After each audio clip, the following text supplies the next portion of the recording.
Thank you very much. You know this gentleman, one of the truly great legends of our time, my book.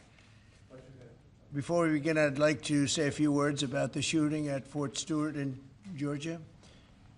As you know, 5 people were seriously wounded and 2 very, very seriously hurt around 11 o'clock this morning. The shooter is now in custody, and the Army Criminal Investigation Division is on site to ensure that the perpetrator of this atrocity, which is exactly what it is, will be prosecuted to the fullest extent of the law. The entire nation is praying for the victims and their families, and hopefully they'll fully recover, and we can put this chapter behind, but we're not going to forget what happened. We're going to take very good care of this person that did this, horrible person.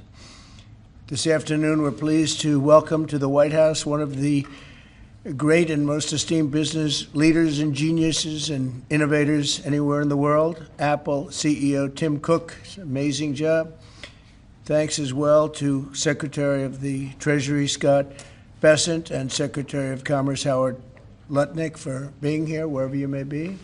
Oh, there you are. Hello, fellas. I missed you. Today, Apple is announcing that it will invest $600 billion, that's with a B, in the United States over the next 4 years. That's $100 billion more than they were originally going to invest. And this is the largest investment Apple has ever made in America and anywhere else. And it's just an honor to have you. As you know, Apple's been an investor in other countries a little bit. I won't say which ones, but a couple. And they're coming home. $600 billion, it's the biggest there is. The company is also unveiling its ambitious new American manufacturing program, which will bring factories and assembly lines across our country all roaring to life. Areas that were not doing so well are doing very well. We have about $17 trillion coming into the United States, which is more than ever before. That's never even come close. There's never been anything like it. Even you, that's even a lot of money for you. But we have commitments of more than $17 trillion. That was as of a couple of weeks ago. These investments will directly create more than 20,000 brand new American jobs and many thousands more at the Apple suppliers like Corning, Broadcom, Texas Instruments, and Samsung, who all deal in that world. As part of this historic commitment, Apple will massively increase spending on its domestic supply chain for the iPhone and will build the largest and most sophisticated smart glass production line in the world in Harrodsburg, Kentucky, which is a great, actually, I did very well there. I like it because I see I did very well there. I did very well in Kentucky, but it's a great place. You're going to be very happy. I thought maybe while we're up, I'll interrupt my own speech by you might show them a little bit about the product that you're going to be doing in Kentucky, Tim. Absolutely. Do you mind if I step up? Yes, here? please. This bind was made in the U.S., California, and this glass comes off the Corning line. It's engraved for President Trump. It's a unique unit of one. It was designed by a U.S. Marine Corps corporal, a former one, that works at Apple now. That's good. He's done well. Designed it for you. And the base comes from Utah and is 24 karat gold. And it sits, I'll take the liberty of setting it up. Wow.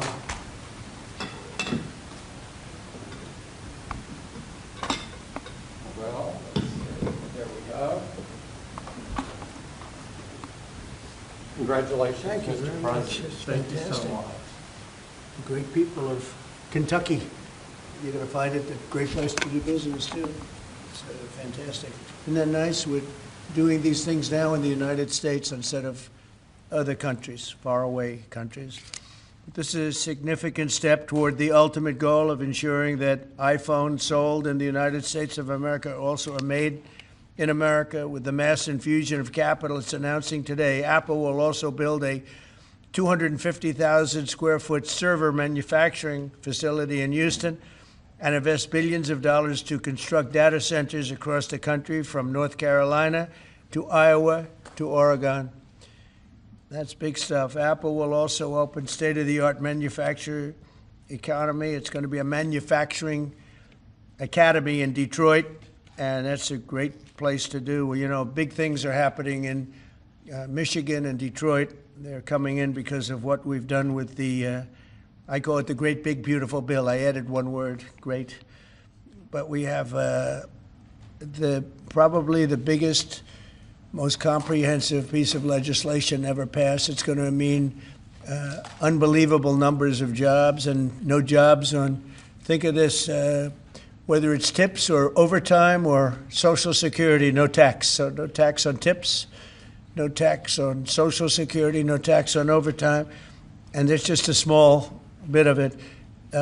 For Apple and others businesses, we're talking about the deductions and all of the things. And actually for people that go out and buy a car, first time it's ever been done, we talk about deductions for companies, but they're going to be able to deduct interest when they borrow money to buy a car if it's made in America. It has to be made in America. So it is amazing. And one of the reasons I think I can say that Apple's coming here is the legislation we just passed with this kind of investment. Apple will also open other facilities, rare earth magnets from Texas, and build, oh, I love that you're doing this. I love that. I love that. And build a brand new rare earth recycling line in Mountain Pass, California. I know that area. That's where they have a lot of truly rare earth. That's fantastic. I love that. And Apple will help develop and manufacture semiconductors and semiconductor equipment in Texas, Utah, Arizona, and New York. For years, Americans have watched as many of our leading tech giants built their factories overseas and exported American jobs abroad. But under the Trump administration, we're doing everything possible to make this the best place on earth to build a factory or grow businesses. I'm allowing them to build electric producing plants with their factory, because otherwise they'd have to hook into the grid. And I think it's one of the biggest things we've done, where you can build, Tim, your own electricity. You become your own electric manufacturer, and that goes along with the plant. So you become a utility. So congratulations, now you're in the utility. I hope they don't value your company based on utility, but that's okay. You're going to be making your own electricity, and as you probably know, for much of this and many of the things that we're doing, especially the AI, they would need actually double the electricity that the country now produces for everything.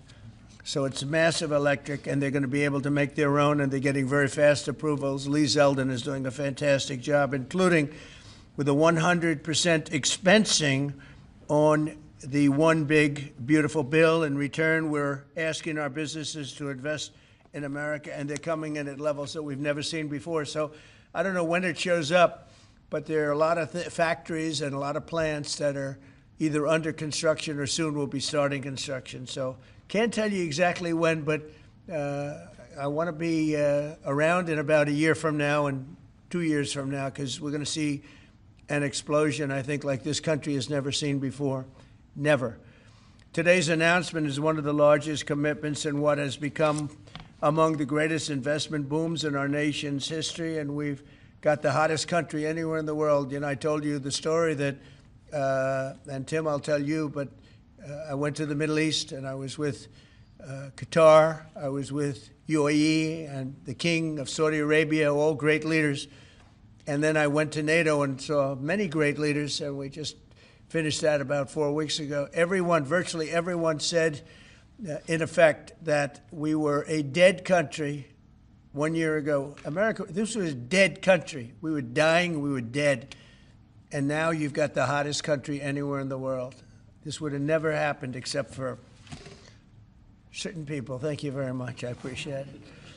NVIDIA is investing $500 billion to go along with Apple, $600 billion. $600 billion. Micron, great company, is investing $200 billion. IBM is investing more than $150 billion. SoftBank is investing substantially more than $100 billion. TSMC is investing $200 billion. Johnson & Johnson, $55 billion. Merck, Stellantis, and General Motors are putting many, many billions in. They haven't determined the final number. And many other countries are investing tens of billions of dollars, and I'm not going to give you the whole list because the list is too long to read. But it's hundreds of billions and even trillions. I mean, it's trillions of dollars is being invested right now. Last week, it was announced that our economy grew at 3% in the second quarter, and consumer confidence is surging. Blue-collar wages are rising rapidly. Costs are way down. You know, I listen to these horrendous frauds on CNN and various other fake news networks, and they say costs are up. No, costs are down. Gasoline is down. It's going to soon, I believe, be less than $2 a gallon. It's around $2.40 right now, many places, other than California where they tax you out of business, but and a couple of others. But gasoline is way down. The price of groceries are down. How about eggs? When I first came here, my first week, the press hit me very hard on eggs. Eggs had quadrupled or something. I said, I didn't know about it. Give me a chance. I've just been here for 4 days. Well, eggs are down. Everything's down. Price is down. The only thing that's up is stock prices. That's really up, and that's through the roof. The stock market has been hitting all-time records, all-time highs.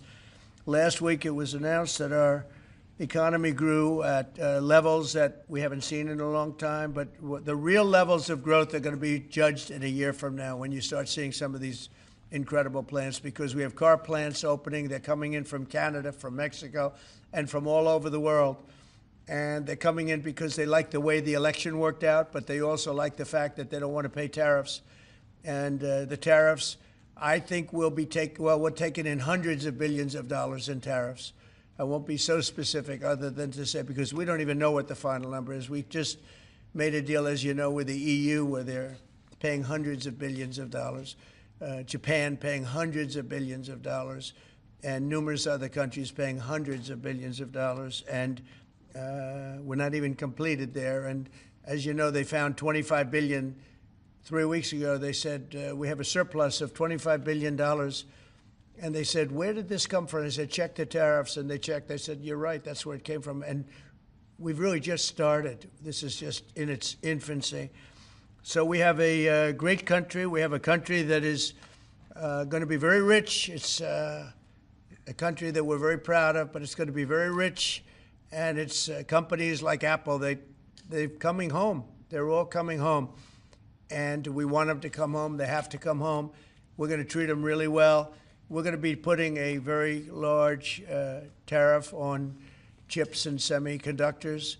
But the good news for companies like Apple is if you're building in the United States or have committed to build, without question committed to build in the United States, there will be no charge.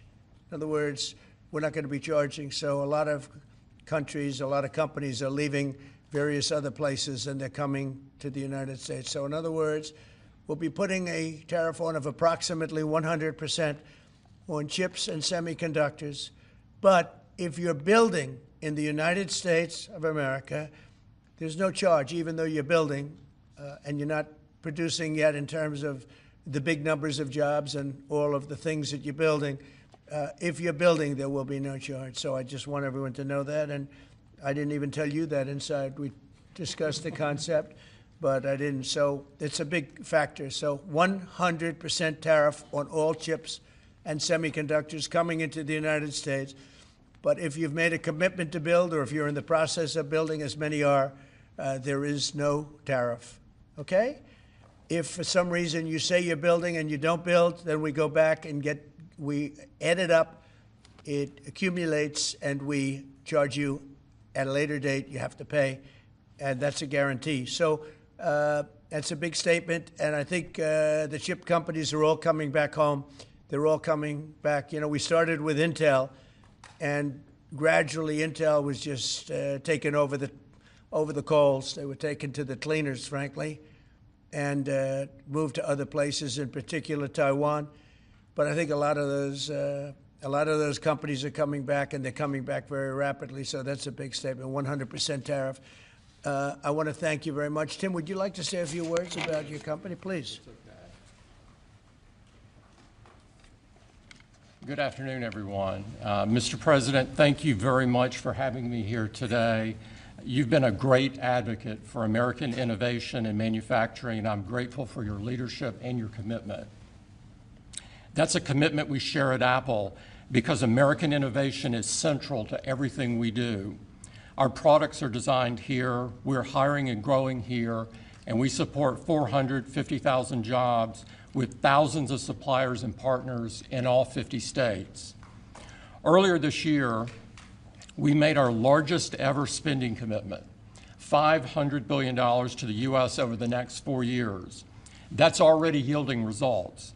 Earlier this year, we broke ground on a new factory in Houston to make advanced AI servers. And just last month, the very first test unit rolled off that factory's line, proudly made in America.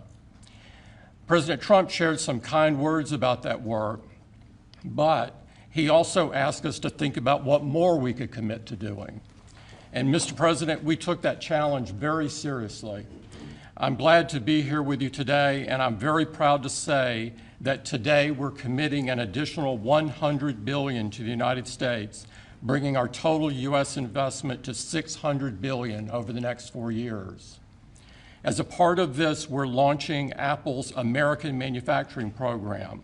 It will spur even more production right here in America for critical components used in Apple products all around the world. And we're thrilled to announce that we've already signed new agreements with 10 companies across America to do just that. First, with today's announcements, I'm proud to say that Apple is leading the creation of an end-to-end silicon supply chain right here in America, from design to equipment to wafer production to fabrication to packaging.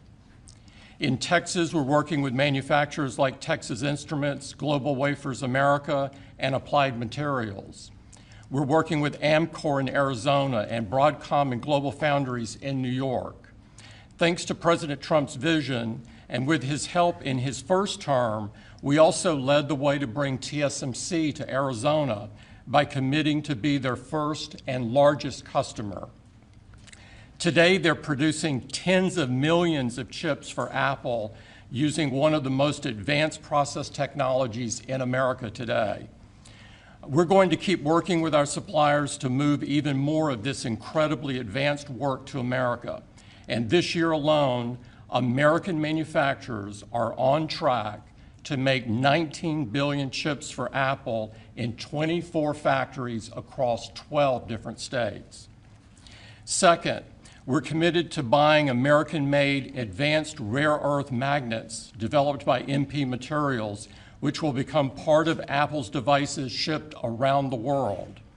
MP is the only fully integrated rare earth producer in the United States, and with this partnership, They'll be significantly expanding their flagship facility in Fort Worth, Texas.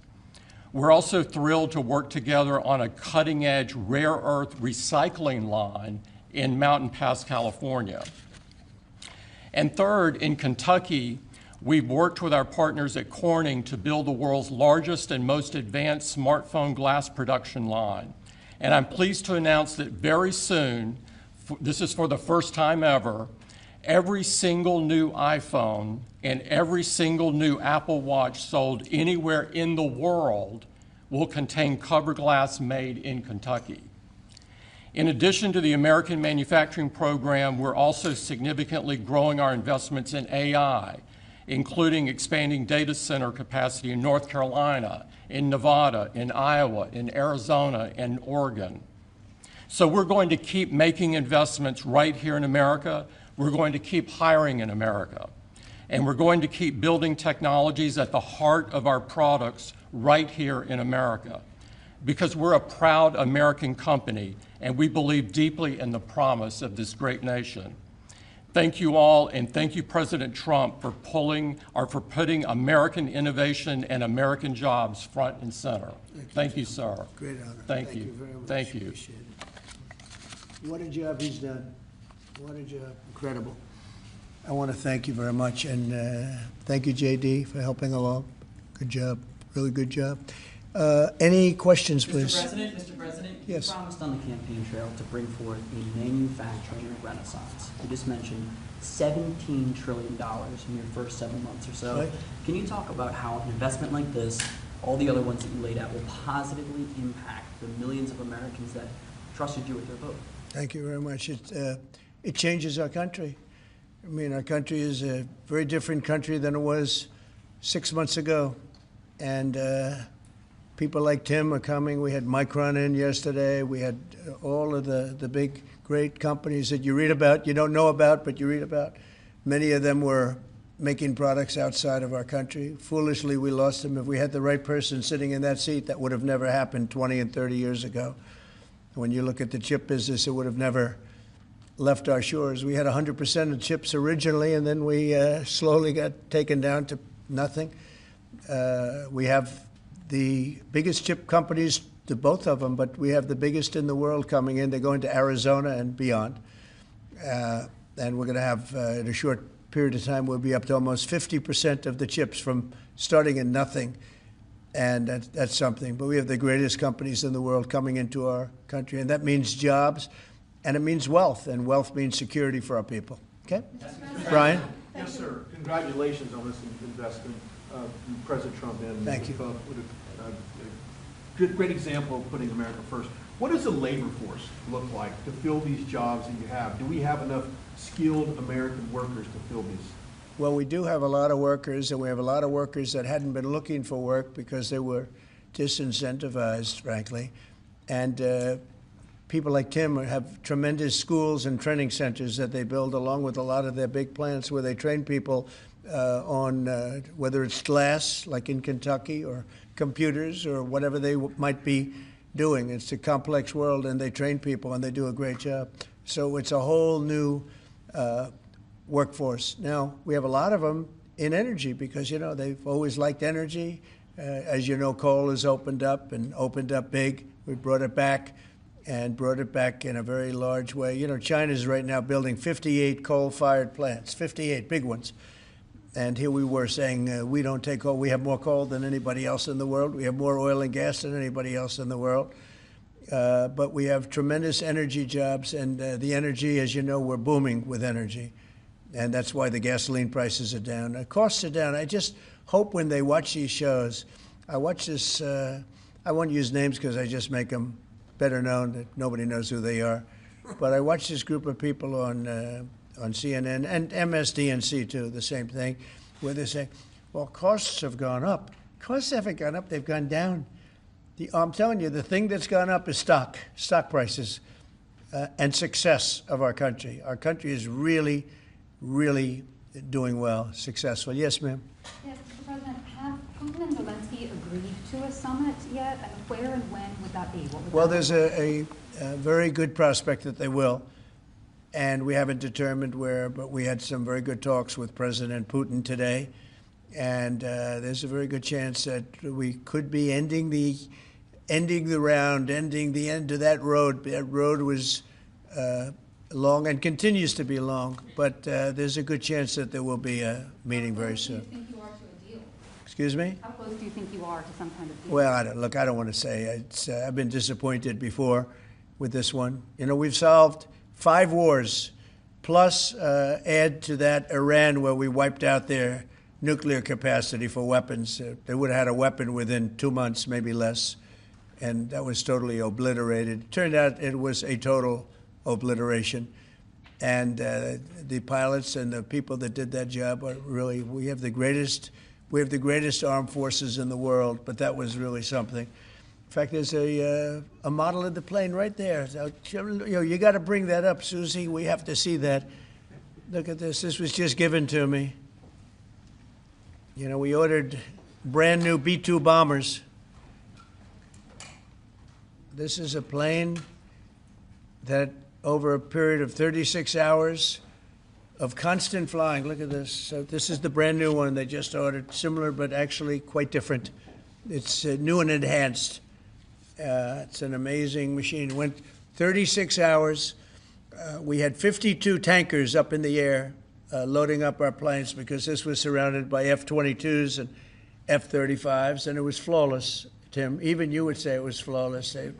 And every one of those bombs hit their target. And then we had Tomahawks shot in from a submarine 300 miles away, and they hit every single Tomahawk hit its target. It was amazing. And that was a big threat. That was a nuclear threat. And here's the new one that we just ordered, a large number of them. I'll put it up. Mr. President, what was the breakthrough today?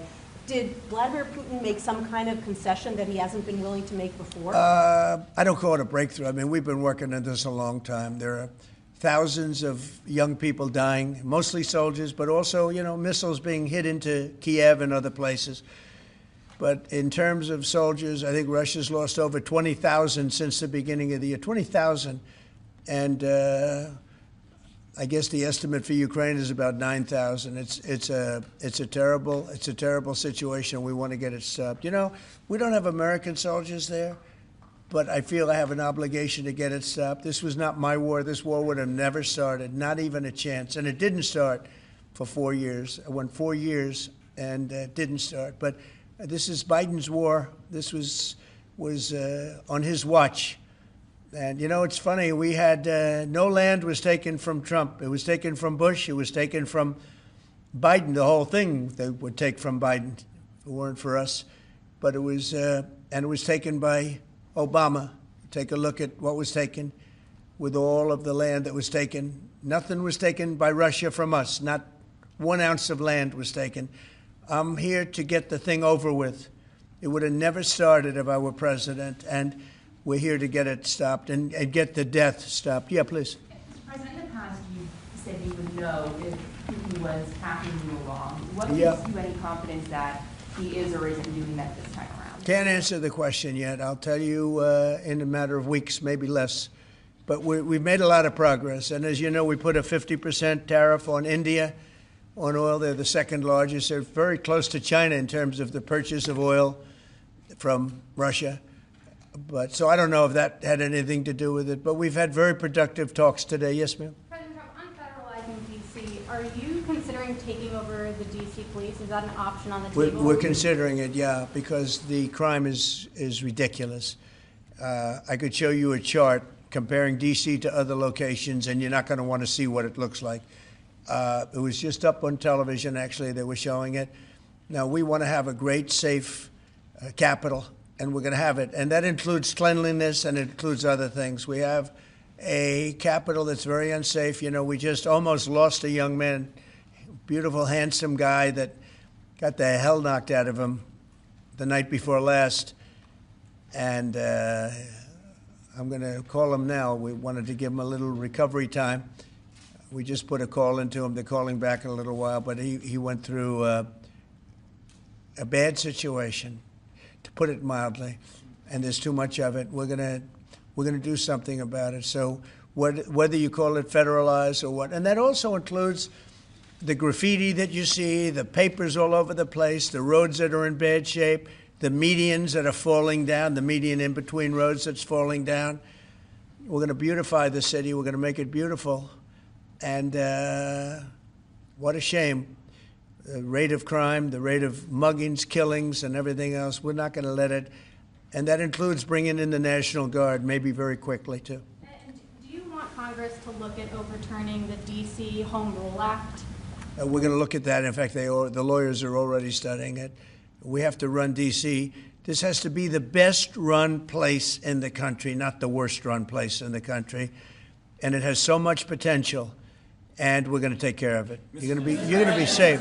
You're going to be safe walking down streets. You're not going to get mugged. Mr. President, if you do reach a deal with Ukraine and Russia, would you drop the additional tariffs on India? Well, we'll determine that later, but right now they're paying a 50% tariff. Okay? Yeah, please. One for Mr. Cook as well. Yeah, please. Sure. The president wants a made-in-the-USA iPhone. What are the chances that you can actually make that happen? Well, if you look at the bulk of it, we're doing a lot of the semiconductors here. We're doing the glass here. We're doing the Face ID module here. And so there's a ton of it. And we're doing these for products sold elsewhere in the world. And so there's a lot of content in there from the United States. But what about the whole thing? We're very proud of it. Can you make the whole thing is here? just the final assembly that you're focused on. And that will be elsewhere for a while. He makes many of the components here, and we've been talking about it, and the whole thing is set up at other places, and it's been there for a long time. So in terms of cost and all, but I think we may incentivize him enough that one day he'll be bringing that. But he brings most of the stuff. Look, he's not making this kind of an investment anywhere in the world, not even close. He's coming back. I mean, Apple's coming back to America. Thank you. Mr. President, Indian officials have said that there are other countries that are buying Russian oil. It's okay. Like China, for instance, It's buys okay. more. Yeah. Why are you singling India out for these additional sanctions? It's only been 8 hours. So let's see what happens over the next. More secondary sanctions you're going to see a soon. lot more. So this is a taste of what's You're going to come. see a lot more. You're Mr. going to see so much You were the secondary sanctions. Yes, ma'am. Sorry, you were the driving force behind Operation Warp Speed, these mRNA vaccines that are the gold standard. Right. Now your health secretary is pulling back all the funding for research. He's saying that the risks outweigh the benefits, which puts him at odds with Research the on entire what? medical community and with you. What is going Yeah. on Research on what? into mRNA vaccines? Well, we're going to look at that. We're talking about it, and they're doing a very good job. And, you know, that is a past. Operation Warp Speed was, whether you're Republican or Democrat, considered one of the most incredible things ever done in this country. The efficiency, the way it was done, the distribution, everything about it has been amazing. But, you know, that was now a long time ago, and we're on to other things. But we are speaking about it. We have meetings about it tomorrow at 12 o'clock, and we'll determine. We're looking for other answers to other problems, to other sicknesses and diseases, and I think we're doing really well. Yes, ma'am, please. Thank you, Mr. President. You said many times that you want to stop wars in the Middle East. Now Prime Minister Netanyahu is contemplating reoccupying Gaza entirely. Is he defying you, sir, or are you giving him a green light? Well, we have stopped wars in the Middle East by stopping Iran from having a nuclear weapon, and they're you know, they can say they're going to start all over again, but that's a very dangerous thing for them to do, because we'll be back. As soon as they start, we'll be back. And I think they understand that. They're just words. But no, we've stopped a lot of wars in the Middle East. If you think about what we did with Iran, Iran was the perpetrator of hate, a very evil place, and I think it's going to be a lot different in the coming years. Mr. President, on the India penalties, do you have any similar plans to enact more tariffs on China as it relates to their purchases? Could happen. Depends on how we do. Could happen. Brian? Yes, I've got an entertainment-based question for you. A few weeks ago, Stephen Colbert announced that he was leaving his show. Howard Stern announced that him and Sirius XM Radio are parting ways. Do you think the hate Trump business model that's been in the entertainment business is going out of business because it's not popular with the American people? Well, it hasn't worked, and it hasn't worked really for a long time, and I would say pretty much from the beginning. Colbert has no talent. I mean, I could take anybody here, I could go outside on the beautiful streets and pick up a couple of people that do just as well or better. They get higher ratings than he did. He's got no talent. Fallon has no talent. Kimmel has no talent. They're next. They're going to be going. I hear they're going to be going. I don't know, but I would imagine because they get, you know, Colbert has better ratings than Kimmel or Fallon. You know that. Howard Stern, it's a name I haven't heard. I used to do a show. We used to have fun, but I haven't heard that name in a long time. What happened? He got terminated? Yeah, they're going to separate ways because I think what they're offering salary-wise is real low than what he's getting. You know now. when he went down? Whenever you want. You know when he went down? No, before. When he endorsed Hillary Clinton, he lost his audience. People said, give me a break. He went down when he endorsed Hillary Clinton. Mr. President, Have you talked to Governor Cuomo? Started interviewing Fed candidates yet? Yeah, And we've are you started the considering interviewing that? process. Scott and I and Howard, a lot of people, JD, look, we have some great candidates. It's probably down to 3. He doesn't want the job. He said, do you like this job better? Yes, sir.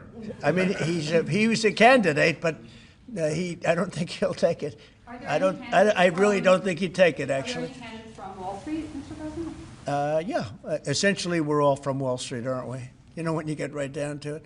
The term Wall Street. Yeah, please. Yep, you made your tax cuts permanent. You mentioned that the tariffs are bringing in a ton of external revenue. You've opened up markets, the EU, Japan, South Korea, many others, to American goods like we've never seen before. How much growth can we expect in the economy now that this model of yours is sort of beginning to really take off? Well, I think the growth is going to be unprecedented. I think we're going to have growth that's unbelievable. Now, remember, we're building and just starting to build a lot of these incredible plants. We talked about the electric facilities that we're building, the generating plants, electric generating plants. They're massive, and they're going to be great. And they're going to sell excess electricity into our grid. So we're going to be having much more electricity than we ever had. And those plants are going to be taken care of individually. I know Tim is building one in one of his big factories, but especially for AI because it needs so much electricity. So I appreciate the question very much. I think the growth is going to be unprecedented. Did you have a phone call with Andrew Cuomo? Did you speak to Andrew Cuomo? I haven't. No, I haven't. Mr. President, have you been briefed on what Ghislaine Maxwell told Todd Blanche? No, I haven't. Have You not. don't know whether I don't came know. up in the I know Todd is a conversation or very not? respected person all over the country, all over the world legally, so I don't know. Mr. President. Yeah, please, go ahead. Will the new Fed governor be temporary? We're probably going to go with a temp and then a permanent, I think. Are the two So the temp is going to be named, I'd say, over the next 2-3 days, and then we're going to go permanent. Are the two Kevins the leading contenders for the permanent spot for the chair? Well, the two Kevins? The two Kevins are absolutely, yeah. They're both very good. Mr. President. The two Kevins, very good. Mr. President, is Vice President Vance hosting a gathering this evening to talk about how to respond to the Epstein situation? Is he working on what? Is he hosting some kind of gathering of top advisors this evening to talk about how to respond to the Epstein situation? I don't know. I could ask you that question. I don't know of it, but I think here's the man right here. I saw it reported today, and it's completely fake news. We're not meeting to talk about the Epstein situation, and I think the reporter who reported it needs to get better sources. Look, the whole thing is a hoax. It's put out by the Democrats because we've had the most successful 6 months in the history of our country, and that's just a way of trying to divert attention to something that's total bullshit. Okay? Yeah, please. A new Gallup poll says that Elon Musk is the most unpopular public figure in the country right now. I'm wondering, do you miss having him around the White House, or is that poll accurate? I don't know if the poll's accurate. I think he's a good person. I think he had a bad moment, really bad moment, but he's a good person. I believe that. President Trump, are you keeping that 10 and 12-day deadline? China facing potential secondary sanctions for Yeah. Russian oil. Them having that tariff or sanction rather, or not, hinges on what going forward? It may happen. I mean, I don't know. I can't tell you yet, but we did it with India. We're doing it probably with a couple of others. One of them could be China, yes. Are you keeping that 10 to 12-day deadline that you had given Russia after today's talks? Yeah, we're Or- pretty much getting close to it right now, but we're having very serious talks right now about getting out of Ukraine, getting it settled, getting it ended. Should have never started, would have never started. If I were president, it would have never started. I want to thank Tim Cook. He's a great, great man, a visionary, a businessman, just about every quality he can have other than athleticism. I don't know about that. I'm looking at him. I'm not 100% sure about you. You're a good athlete. I'll bet you're pretty good. I think he's good at everything, but I want to thank you very much, Tim. Thank you, sir. Congratulations. Thank you all very much. Thank you.